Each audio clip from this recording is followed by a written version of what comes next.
தான் தாலிக்கல் கிதாபு, இது அல்லாஹ்வுடைய வேதம், லா ரைப ஃபீஹி, இதுல எந்த சந்தேகமும் கிடையாது. அல்லாஹ் சொல்லும்போது லா ரைப ஃபீஹி, இதுல எந்த சந்தேகமும் இல்லை அப்படின்னு சொல்றான். மக்கள் இன்னைக்கு சந்தேகத்தை முன்வைக்கிறாங்களா இல்லையாங்க? வைக்கிறாங்கல்ல. அப்ப குர்ஆன் சொல்லுது இதுல சந்தேகமே இல்லைன்னு சொல்லுது. அந்த கேள்வி எப்ப வரும் கேட்டீங்கன்னா, இதுல யாருமே சந்தேகிக்கவே மாட்டார்கள் அப்படின்னு சொன்னா இந்த கேள்வி வரணும். குர்ஆன் அப்படி சொல்லல. குர்ஆன் சொல்லும் பொழுது இதுல யாரும் சந்தேகிக்க மாட்டார்கள் சொல்ல, லா ரைப ஃபீஹி, இதுல எந்த சந்தேகமும் இல்லை. ஒருத்தர் சந்தேகிக்கிறான் அப்படின்னா அது குர்ஆன்ல உள்ள மிஸ்டேக் இல்லை, இவனுடைய மூளையில உள்ள மிஸ்டேக். நான் கண்ணாடி போட்டிருக்கிறேன், வெள்ளை கண்ணாடி போட்டா எனக்கு வெள்ளை தெரியும், கூலிங் போட்டா எனக்கு கருப்பா தான் தெரியும், பச்சை கலர் போட்டா பச்சையா தான் தெரியும்.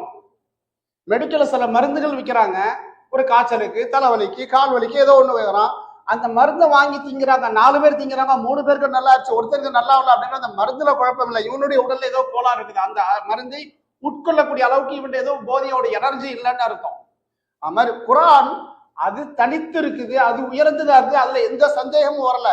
சந்தேகம் வருது அப்படின்னா எதுல இருக்கவனுக்கு அறிவு குறைவுன்னு அர்த்தம், விதண்டாவாதம் அல்லது அறிவில் குறைந்திருக்கிறாங்க என்பதாக தவிர குர்ஆன்ல எந்த சந்தேகமும் கிடையாது. குர்ஆன் சொல்லும் பொழுது யாரும் சந்தேகிக்க மாட்டார்கள் அப்படின்னு சொன்னா, சந்தேகிக்கிறோம், அந்த காலத்திலேயும் சந்தேகிச்சா இப்பவும் சந்தேகிக்கிறான்.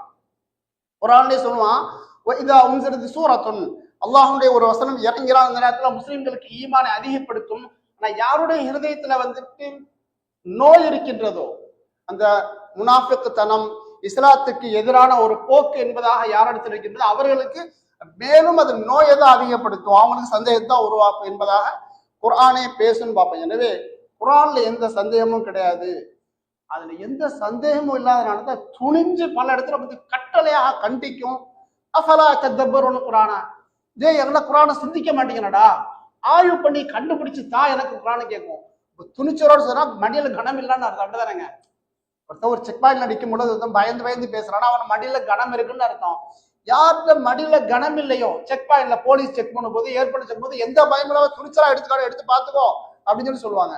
அந்த மாதிரி இந்த வேதம் தன்னகத்தை எந்த தப்பும் இல்லை. அது வரலாறு சொன்னாலும் சரி, சட்டங்கள் சொன்னாலும் சரி, அறிவுரை சொன்னாலும் சரி, அது அறிவார்ந்த சில சயின்ஸ் விஞ்ஞானம் சம்பந்தப்பட்டதா பேசும்.